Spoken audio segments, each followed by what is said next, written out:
Hello friends. यदि आप किसी कॉम्पिटिटिव एग्ज़ाम को देने जा रहे हैं और इसमें सफल होना चाहते हैं तो मेरे द्वारा बताए गए इन 7 फार्मूलों को आप यूज़ कर लीजिए।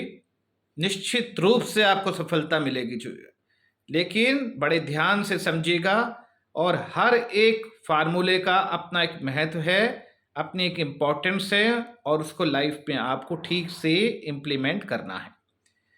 पहला, सबसे पहला आपको ये देखना है कि आपको लाइफ में क्या करना है, आपका ऑब्जेक्ट क्या है। अपने ऑब्जेक्ट को ध्यान से आप कोशिश कीजिए, डिटरमाइन कीजिए कि आपको लाइफ में क्या करना है, आपका क्या ऑब्जेक्ट है। आप सीए बनना चाहते हैं, आप जज बनना चाहते हैं, आप एडवोकेट बनना चाहते हैं, आप टीचर बनना चाहते हैं, जो भी आपका ऑब्जेक्ट है, आप पहले अपने ऑब्जेक्ट को तय कीजिए। सेकंड स्टेप है, आप अपना सेल्फ एवोल्यूशन कीजिए। सेल्फ एवोल्यूशन में आपने जो ऑब्जेक्ट तय किया है, आपको अपना आत्म मूल्यांकन अच्छे से करना है कि क्या मैं जिस ऑब्जेक्ट को मैंने तय किया है, क्या मैं इसे प्राप्त करने के लिए कैपेबल हूँ। ऐसा हो सकता है कि कुछ टाइम आपको लगे, थोड़े टाइम बाद आप अपने आप का सेल्फ एवोल्यूशन कर सकते हैं कि वो ऑब्जेक्ट को आप अचीव करने के लिए कैपेबल हैं भी या नहीं।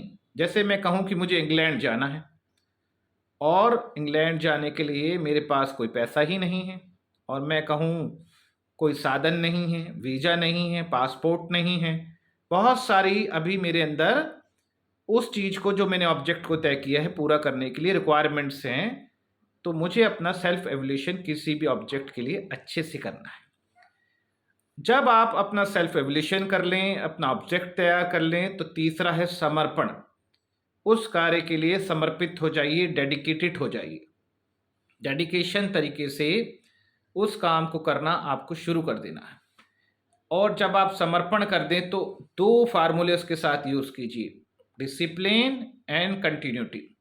अगर आपने किसी काम के लिए अपना समर्पण भी कर दिया, लेकिन आप डिसिप्लिन नहीं, अनुशासित नहीं हैं, कार्य को ठीक से अनुशासन से नहीं करते, अपना समय टाइम टेबल किसी को करने के लिए आपका सही नहीं है और आपका उसमें कंटिन्यूटी नहीं है, यानी कि आप ब्रेक कर कर के काम करते हैं, कभी आज स्टडी कर ली, कभी नहीं की, तो फिर आपका कोई भी एग्ज़ाम क्लियर नहीं होगा। अगर अब आपने अपना ऑब्जेक्ट भी क्लियर कर लिया, अपना सेल्फ एवोल्यूशन भी कर लिया, साथ-साथ आपने डेडिकेशन, डिसिप्लिन एंड कंटिन्यूटी से वर्क भी शुरू कर दिया। अब सबसे बड़ा महत्वपूर्ण फैक्टर है जो कैंडिडेट बच्चे ध्यान नहीं रखते। वो इतना इम्पोर्टेंट है कि उसके बिना कोई एग्ज़ाम क्लियर हो ही नहीं सकता। वो है आपकी ऑब्स्टेकल्स, बाधाएँ। यानी कि जिस कॉम्पिटिटिव एग्ज़ाम की आप तैयारी कर रहे हैं या जहाँ भी आप पहुँचना चाहते हैं, उसके संबंध में क्या-क्या बाधाएँ हैं, उसका क्या कोर्स है, क्या सिलेबस है, कितना मुझे आता है, कितना मुझे नहीं आता है, तो आपको वो सारी चीज़ें अपने पेपर पर लिखनी हैं। जैसे कि एक एग्ज़ाम्पल मैं दूँ कि आप जज बनना चाहते हैं।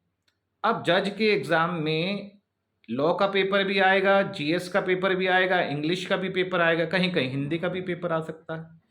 अब आपने लॉ पर तो बहुत अच्छी कमांड कर ली, लेकिन आपका जीएस वीक है, आपकी इंग्लिश वीक है। उस ऑब्स्टेकल्स को आपने पहचाना नहीं और उसको दूर करने की कोशिश भी नहीं की, तो कहीं न कहीं कॉम्पिटिशन में आप अनसक्सेस हो सकते हैं। तो आपको अपनी सभी ऑब्स्टेकल्स को पहले पहचानना है एग्ज़ाम से पहले, और उन सब पर अच्छी मेहनत करनी है, उन्हें रिमूव करना है।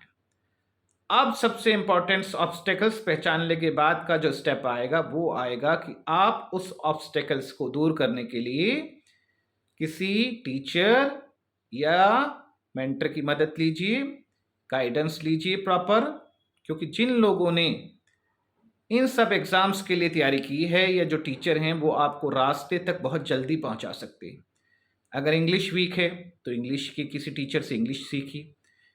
कंपटीशन के दौरान किसी भी तरह का कोई भी लापरवाही, किसी भी तरह की नेग्लिजेंसी या मनी सेविंग वाला कंसेप्ट नहीं होना चाहिए। आपको तुरंत प्रॉपर टीचर से गाइडेंस लेनी शुरू करनी है और अपनी ऑब्स्टिकल्स को दूर करना है। और आखिरी स्टेप है, जब आप ये सारे काम कर लें तो अपना असेसमेंट कराइए। टीचर से कहिए रेगुलर आपके एग्ज़ाम ले। आप अपना रेगुलर असेसमेंट वॉच कीजिए कि आपने अपनी पोजीशन में कितना इम्प्रूवमेंट किया है। बस ये छोटे से 7 स्टेप्स हैं। कोई कड़ी टूटी तो फिर सफलता नहीं मिलेगी। और अगर कड़ी टूट रही है किसी ऑब्जेक्ट के लिए तो जल्दी से अपना ऑब्जेक्ट बदल दीजिए, वरना ऑब्जेक्ट भी नहीं मिलेगा और समय भी वेस्ट होने की संभावना है, क्योंकि हर एक चीज हर व्यक्ति के लिए नहीं बनी है। आपकी अपनी स्ट्रेंथ किसी और कार्य के लिए हो सकती है, जहां पर आप अपने कार्य को अच्छे डिसिप्लिन और डेडिकेशन से कर लें। हो सकता है कि आपने कोई ऐसा रास्ता चुन लिया हो जिसमें आप सेल्फ डेडिकेशन और डिसिप्लिन से काम ना कर पा रहे हो। तो जल्दी से इन सब 7 कंसेप्ट को चेक कीजिए। Best of luck, thank you.